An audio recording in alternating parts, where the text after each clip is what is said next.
बोई चाउल आसंता 17 तारिख दिन पुरी रे अनुष्ठित हेबाकु जाउछि परिक्रमा प्रकल्पर लोकार्पण कार्यक्रम। ए कार्यक्रम पई गंजाम जिलार समस्त अंचल रे जगन्नाथ रथ परिक्रमा करुथिबा बेले कविसूर्यनगर ब्लॉक आठगड़ पाटना ग्राम रे ए रथ परिक्रमा करिछि। प्रथमे आठगड़ जगन्नाथ मंदिर परिक्रमा करिछि। जगन्नाथ मंदिर ठारू उक्त अर्पण रथ बाहरी सारा ग्राम परिक्रमा करथिला।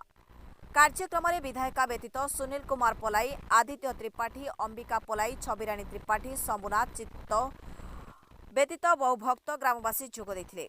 जो कार्यक्रम में कविसूर्यनगर विधायिका लतिका प्रधान जोगदे आठगड़ पाटना ग्रामर घर को घर जाई गुआ चाउल मुठे संग्रह करुथिबार देखिबाकु मिलिथिला, जहाँकि एक आध्यात्मिक परिवेश सृष्टि होइथिला। जय जगन्नाथ ध्वनि रे ग्राम प्रकंपित होई उठिथिला।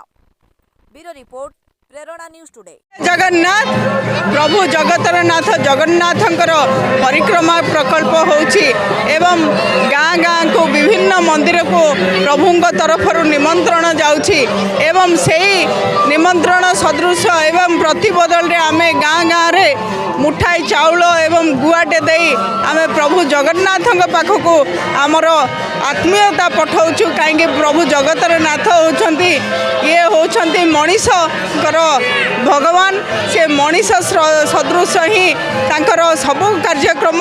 तेणु आमे तांको से प्रतिबदल रे तांकर निमंत्रण प्रतिबदल रे गोटे मुठाए चाउल गुआ देकी आमे समस्त अनुरोध करछु शामिल हवा पाई कार्यक्रम।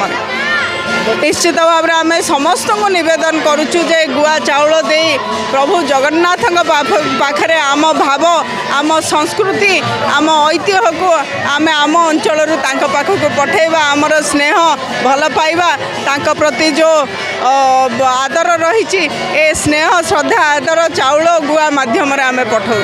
जय जगन्नाथ।